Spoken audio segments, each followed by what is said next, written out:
Hello everyone, જય Shri Krishna. Welcome back to my channel Sumu podcast by Shraddha Chauhan. તો viewers, આજે આપણે આવ્યા છીએ રાજકોટના બેસ્ટ એવા પીયુ બ્રાઇડલ સ્ટુડિયોમાં, અને અહીંના ઓનર અને આજના આપણા ગેસ્ટ, જેમની સ્પેશિયાલિટી છે મેકઅપ, અને મેકઅપ પણ કેવો ક્વિક મેકઅપ. તો ચાલો આજે આપણે મળીએ એમને. જય શ્રી કૃષ્ણ. અચ્છા, દીપ્તિબેન ને હીરવાબેન, અને તમે બંને સાથે મળીને બહુ સારું એવું વર્ક કરો છો, અને આજે તમે અમારા વ્યુઅર્સને તમારું કયું વર્ક બતાવવાના છો? આજે અમે એક વેસ્ટર્ન લુકમાં બ્રાઇડ કરવાના છીએ. ઓપન હેર ની બ્રાઇડ હોય છે ને ઈ, અને અત્યારે જે ટ્રેન્ડમાં ચાલે છે એમ. ઓકે, એટલે ઈ બ્રાઇડ અમે દેખાડવાના છીએ. ઓકે, બંને મળીને કરશો કે? એમાં એવું છે કે અત્યારે ઘણા ટાઈમ થી મારી ડોટર મારી સાથે છે, ઓકે, એટલે અમે બંને એકબીજાના બેકઅપ છીએ. ઓકે, એટલે અમે બે સાથે કામ કરી છે ને તો મને મજા આવે. હું વચ્ચે મને એમ થયું મારે હવે મારો સન નહીં કે મમ્મી હવે તે બહુ કર્યું તું મૂકી દે એમ, પણ મારી ડોટરના સપોર્ટ ને લીધે મેં આમ ચાલુ રાખ્યું. બરાબર. અને એ એટલું સરસ આઈ શેડો, એના હાથમાં જે કળા છે ને એ તો કેવું જ ન પડે, કારણ કે એને આવ્યું જ છે મારું એના. સાચી વાત. તો હું જે બેઝ કરું ને તે કે મમ્મી તું બેઝ મસ્ત કરસ, એટલે હું બેઝ ફટાફટ કરી દઉં. અને આઈ શેડોમાં ને એમાં એની બહુ ફાઇન માસ્ટરી છે. અચ્છા હીરવાબેન, તમે કેટલા ટાઈમથી આ ફિલ્ડમાં છો? હું એમ તો નાની હતી ત્યારથી મારા મમ્મીને જોઉં છું, અને સાથે સાથે મને બી આમાં મેકઅપ ને એ બધું પહેલેથી ગમતું. પણ જેમ હું પછી મોટી થઈ એટલે મને જાજો ઇન્ટરેસ્ટ લાગ્યો આ બધી વસ્તુમાં. ધીરે ધીરે પછી મેં બી મમ્મી કરતા એટલે શીખી તો ગઈ હતી. એટલે હવે ધીરે ધીરે હું 3-4 વર્ષથી પ્રોફેશનલી બ્રાઇડ્સ બી હવે રેડી કરું છું. ઓકે દીપ્તિબેન, આપણે કોઈ પણ મેકઅપ છે અથવા સ્પેશિયલી બ્રાઇડલ મેકઅપ છે, એને લોંગ લાસ્ટિંગ રાખવાનો હોય છે, કેમ કે એને ફંક્શન પૂરું થાય ત્યાં સુધી એને એ ટકાવી રાખવું હોય છે. તો એના માટે કયા કયા સ્ટેપ જરૂરી છે? પેલા તો એને એની સ્કિનને એકદમ વ્યવસ્થિત પ્રિપેર કરવાની છે. સરસ થઈ જાય પછી એને પેલા કન્સીલર લઈને એમાં પેલા બેઝ ફિક્સર લગાવવાનું છે. ઓકે. અને પછી ત્યાર પછી એના ઉપર આપણે કોમ્પેક્ટ લગાવવાનું, કારણ કે એને વધારે કલાક મેકઅપ રાખવાનું હોય છે. ત્યાર પછી ફાઉન્ડેશન લેવાનું. ફાઉન્ડેશનમાં પાછું બેઝ ફિક્સર લગાવવાનું છે. ઓકે. અને આખો મેકઅપ કમ્પ્લીટ થઈ જાય પછી એને એના ઉપર સારું એવું મેકઅપ ફિક્સર કરવાનું છે. ઓકે. અને મેકઅપ ફિક્સર કર્યા પછી જો આખી રેડી થઈ જાય બ્રાઇડ, અને મસ્ત આપણે રેડી કરી દીધી હોય, અને પછી મેરેજમાં જયારે અગ્નિકુંડની સામે બેસવાની છે, એટલે ત્યારે બેસે ત્યારે અમુક બ્રાઇડ એવું કરે છે આમ લુવા મંડે, બાજુવાળા અણવરી લુવા મંડે, એવું નહીં કરવાનું. એને ખાલી ડેબ જ કરવાનું. ઓકે. અને પછી વચ્ચે વચ્ચે તડકામાં ફોટો પડવા જાય કે ગમે એ કરે, પણ થોડુંક ધ્યાન રાખે ને તો એની 24 કલાક મેકઅપમાં કઈ થતું નથી એમ. ઓકે. એટલે એને થોડુંક ધ્યાન રાખવું જ પડે. પછી આપણે મેકઅપ કરી દઈએ ને પછી ત્યાં જઈને બસ કરે તો પછી આપણું જ ઓલું થાય, એટલે એને થોડુંક તો ધ્યાન રાખવું જ પડે છે. આફ્ટર કેર બહુ જરૂરી છે. હીરવાબેન, આપણે અલગ અલગ ફંક્શનમાં અલગ અલગ હેરસ્ટાઇલ કરતા હોઈએ છીએ, તો હેરસ્ટાઇલ અકોર્ડિંગ તમે મેકઅપ કરો છો કે કઈ રીતના મેકઅપ હોય છે? હા, ઈ આપણે ડિપેન્ડ કરે છે કે આપણી બ્રાઇડ નું આઉટફિટ કેવું છે.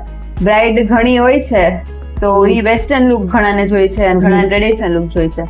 તો અગર જે કોકને એવું હોય જસ્ટ કોર્સેટ અને ચણી હોય તો એને વેસ્ટર્ન લુક દેવું હોય તો એ રીતે ઓપન હેર જોઈ અને એકદમ પર્લી આઈ શેડો કા લિપસ્ટિક એવું જોઈ તો એ પ્રમાણે આપણે, જેમ કે વેસ્ટર્ન હોય તો હેર ઓપન રાખી કાં તો થોડુંક બ્રેડેડ કરી, પછી અગર કોર્સેટ ને ચણી હોય તો આપણે એમાં બંધ તો લઈ ન શકીએ, તો એ અકોર્ડિંગ આપણે મેકઅપ અને હેરસ્ટાઈલ લઈ છીએ. અને અગર ટ્રેડિશનલ હોય, ઘણા એને ટ્રેડિશનલ જોતું હોય તો જેમ કે રેડ લેંઘો છે તો આપણે એની સાથે કાં તો બ્રેડ લોંગ કરી શકીએ છીએ, કાં તો બંધ કરી શકીએ છીએ, રિયલ બ્રોચ નાખી શકીએ છીએ, જે આપણે વેસ્ટર્ન માં ન કરી શકીએ. તો એ પ્રમાણે બેલેન્સ કરવું પડે બ્રાઇડ નો લુક. બરાબર. એટલે હેર અને મેકઅપ બંનેને બેલેન્સ કરીને ચાલવાનું છે, તો ઓલ લુક સારું લાગશે.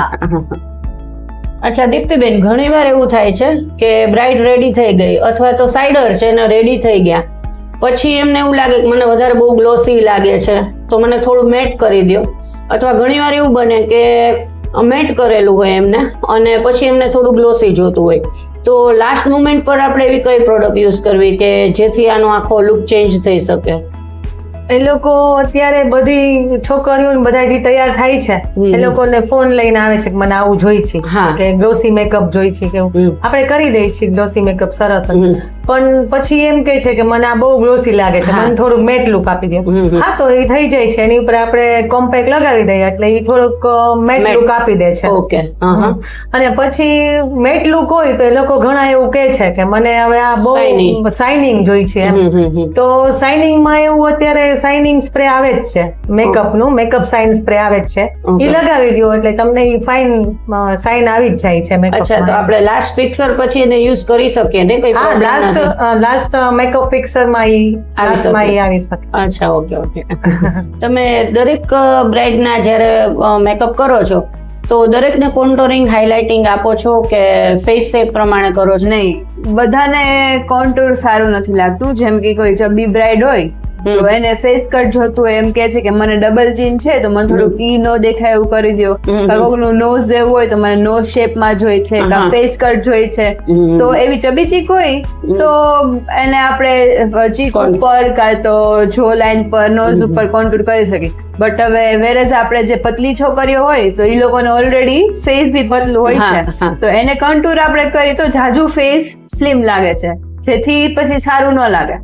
તો અગર પતલી હોય એને આપણે હાઇલાઇટ હજી કરી શકીએ બટ કોન્ટુરિંગ ના કરી શકીએ.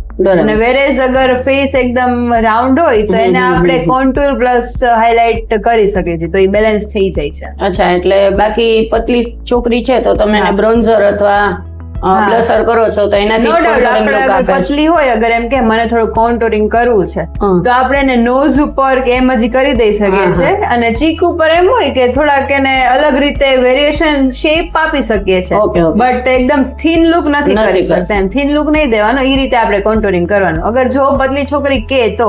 બાકી એ લોકોને મોસ્ટલી જરૂર ન થતી, નોઝ ઉપર આપણે કરી શકીએ છીએ કોન્ટુરિંગ. અચ્છા, હવે આજનું લાસ્ટ ક્વેશ્ચન કે આપણે ક્યાંય બહાર ગયા છીએ એટલે બ્રાઇડ છે, અત્યારે જનરલી એવું થતું હોય છે કે એન્ગેજમેન્ટ બ્રાઇડ છે તો સેમ ડે જ એને બહાર ફોટા પાડવા માટે જવાનું હોય છે. તો એના માટે આઉટડોરમાં જાય છે તો ત્યારે એવું બને છે કે ત્યારે થોડો તડકો પણ આવી જાય છે, બરાબર ને? એટલે સનલાઇટ આવે અને પછી એને એસી હોલ છે કે એની અંદર હોય છે, તો એની અંદર સનસ્ક્રીન નો યુઝ કરો છો કે નથી કરતા? સનસ્ક્રીન તો સ્કિન જ્યારે આપણે પ્રેપ કરી ત્યારે જ લાસ્ટ સ્ટેપ સનસ્ક્રીન આપણે SPF યુઝ કરવાનો છે. ભલે ઇન્ડોર હોય કે આઉટડોર હોય બટ લાઇટિંગ્સ તો હોય જ, એટલે સનસ્ક્રીન તો યુઝ કરવાનું છે. બરાબર. જેથી લાસ્ટ સ્ટેપ છે ને એનાથી સ્કિન આપણે મોઇશ્ચરાઇઝ કરી અને પછી સનસ્ક્રીન તો ઓફકોર્સ કરવું જ પડે. હા, કેમ કે આપણને ખબર નથી, ભલે ઇન્ડોર હોય એનું ફંક્શન બટ ઈ પછી બહાર બી જવાના હોય કે અંદર આવવાના હોય, આપણને ખબર નથી ને, ઇવન એને બી ના ખબર હોય કે મારે અચાનક સનલાઇટમાં ફોટોશૂટ છે કે નહીં. એટલે સનસ્ક્રીન તો ઓફકોર્સ. હા, અને અમે લાઇટિંગ તો હોવાની જ, ત્યાં હેલોજન હોય એટલે યુવી લાઇટ પણ સાચી વાત છે, એટલે સનસ્ક્રીન તો યુઝ કરવાનું છે. ઓકે.